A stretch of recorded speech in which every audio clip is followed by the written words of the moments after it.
Next national media India TV ప్రతినిధి Surekha. Padma awards గురించి మాట్లాడితే నిన్న రేవంత్ రెడ్డి గారు కూడా అన్నారు, ఒకవైపు మీకు శుభాకాంక్షలు తెలుపుతూనే రాష్ట్రానికి సరైనది దొరకలేదు, ఆంధ్రప్రదేశ్ కానివ్వండి అంటే వాటాలు రాష్ట్రానికి తగ్గట్టుగా ఇవ్వడం కరెక్ట్ అని. ఆయన ఎవరి పేర్లు పంపిండు కేంద్రానికి? గదర్ గారి పేరు పంపించారట, మిగతా కొంతమంది లిస్ట్ ఇచ్చారు. ఇంకెవరు పేర్లు ఉన్నాయి? గోరెంటి వెంకటేశ్వర. ఇప్పుడు వాళ్ళకి రాలేదని బాధ, నాకు వచ్చిందని బాధ, అసలు ఆ బాధ చెప్పండి నేను. ఇప్పుడు వాళ్ళకు రాలేదని బాధ, నాకు వచ్చిందని బాధ. ఇప్పుడు ఒక్క మాట చెప్పాడు, కృష్ణమాది గారికి రావడాన్ని స్వాగతిస్తున్నా కానీ అన్నాడు. ఇక కృష్ణమాది గారికి చరిత్ర లేదా? ఈ ఉద్యమం, ఈ 30 ఏళ్ళ ఉద్యమంలో కృష్ణమాది గారికి చరిత్ర లేదా తెలుగు నేల మీద? ఆయనకు రావడాన్ని స్వాగతిస్తున్నా కానీ అంటే స్వాగతించడం ఎందుకు? వాళ్ళకి ఏ చరిత్ర ఉన్నదని చెప్పి నువ్వు రాశావు? వాడికి చరిత్ర ఉంటేనే కదా రాశావు. వాళ్ళకి ఏ చరిత్ర లేకపోతే రాసేటోడి కాదు కదా. ఇక్కడనో కానీ నేను అంటున్నా, పోనీ ఆ నలుగురిలో మా పేరు ఎందుకు రాయలే మరి? అది చెప్పు. ఆ నలుగురిలో ఇప్పటికే 3-4కి రాష్ట్ర ప్రభుత్వం ఏదో రూపంగా భూములు కోట్ల రూపాయలు అయితే ఇచ్చింది కదా. ఎవరు మొన్న ఇచ్చిందా లేదా? డిసెంబర్ 9 అంతే కదా.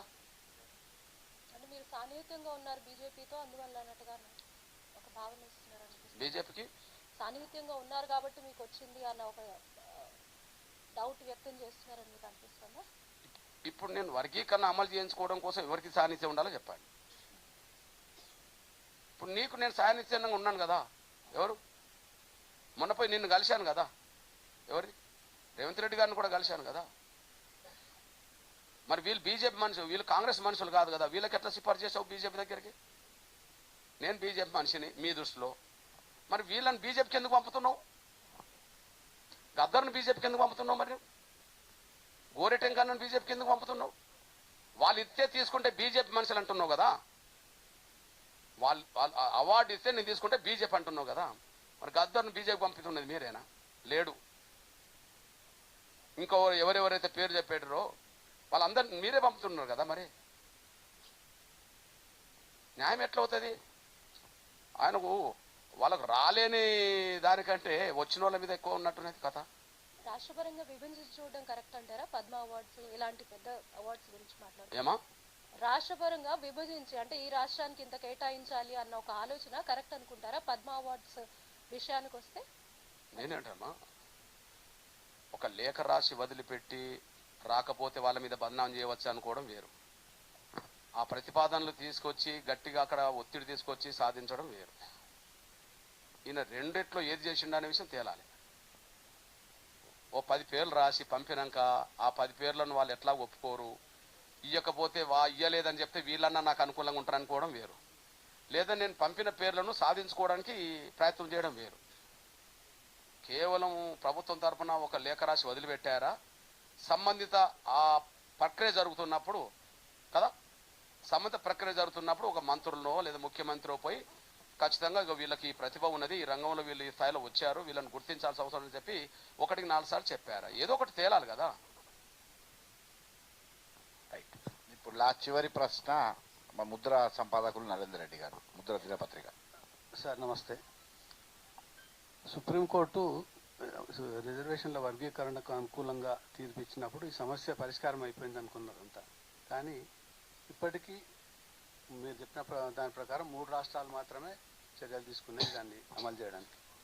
మిగతా రాష్ట్రాలు కాంగ్రెస్ అధికారంలో ఉన్నాయి కావచ్చు, బీజేపీ అధికారంలో ఉన్నాయి కావచ్చు. అరే అవసరం లేని కాడ మనం ముందుకు పోమని ఎందుకు చెప్తామే? అవసరం కాడ చేస్తున్నాయి. ఇక్కడ అవసరం ఉన్నది నువ్వు ఒప్పుకున్నావు కదా. దేశం మొత్తం అన్ని రాష్ట్రాలు చేస్తలేవు కదా చర్చ వద్దు. మనం నేను అడిగేది ఏంటంటే చట్టపరంగానే ఇంకేదైనా వాళ్ళు మీరు కోర్టు ధిక్కరణ పిటిషన్ లాంటివి వేసి కానీ ఇంకా కోర్టు నుంచి స్పష్టమైన ఆదేశాలు కానీ ఇప్పించగలిగితే మొత్తం అన్ని రాష్ట్రాల్లో ఏకకాలంలో అమలయ్యే అవకాశం ఉంటుంది కదా. ఆ కోణంలో ఆలోచించారా అని నా ప్రశ్న. ఒక విషయం అంటే సుప్రీంకోర్టు తీర్పును మనం ఏ రకంగా అంటే స్టేట్కు పవర్ లేదని ఒకనాడు తీర్పు వచ్చింది, స్టేట్కు పవర్ ఉన్నదని మళ్ళీ తీర్పు వచ్చింది. స్టేట్కు పవర్ ఉన్నది ఇక చేసుకోవాల్సింది ఎవరు? అవసరం ఉన్న కాడ చేసుకోవాల్సింది స్టేటే. అవసరం లేని కాడ చేయకుండా ఉండేది కూడా. ఇప్పుడు ఎక్కడన్నా మాకు అన్యాయం జరిగిన వర్గాలు రోడ్డు మీదకి వచ్చినాయి అనుకో, ప్రభుత్వం గుర్తించింది అనుకో, చేసుకుంటుంది. అన్యాయం జరిగిన వర్గాలు రోడ్డు మీదకి రాలేదనుకో, వాళ్ళు కొంతసేపు ఆపుకుంటారు. అందువల్ల స్టేట్కు పవర్ ఉన్నది వర్గీకరణ చేసుకునే అధికారం అని చెప్పిన తర్వాత, చేస్తామని ఇక్కడ ఒప్పుకున్న తర్వాత ఆలస్యం జరగద్దని ఇక్కడ మేము మాట్లాడుతున్నాం. అది అన్ని రాష్ట్రాలు ఒకేసారి అవుతుంది అంటే అవసరం ఉన్న కాడ అవుతుంది, అవసరం లేని కాడ అవుతుంది. పంజాబ్ అవసరం ఉన్నది చేసుకుంటుంది కదా, హర్యానా అవసరం ఉన్నది చేసుకుంటుంది కదా, తమిళనాడు చేసుకుంటుంది కదా, ఇక్కడ చేస్తామని ఆగింది కదా అంటున్నా నేను, అంతే. ఇప్పుడు వందన సమర్పణ ఈ కార్యక్రమం రైట్ తో ముగిసింది. ఇప్పుడు వందన సమర్పణ చేయాల్సిందిగా మా డిప్యూటీ జనరల్ సెక్రటరీ రాములు గారిని వేదిక మీద కావాలి. వేల గొంతుల పేరుతో ఎంఆర్పిఎస్ ఆధ్వర్యంలో జరుగుతున్న రిజర్వేషన్ల పోరాట పోరు సభ సందర్భంగా ఈరోజు టీయూడబ్ల్యూజే ఆధ్వర్యంలో జరిగిన మీట్ ది ప్రెస్ కార్యక్రమానికి ఇటీవలే పద్మశ్రీ అవార్డు గ్రహీతగా ఉన్న ఎంఆర్పిఎస్ వ్యవస్థాపకులు మందకృష్ణ మాదిగ గారు చాలా సమయాన్ని వెచ్చించి తన యొక్క సందేశాన్ని మరియు మన జర్నలిస్ట్ మిత్రులు అడిగిన సందేహాలను కూడా నివృత్తి చేశారు. వారికి ప్రత్యేక ధన్యవాదాలు.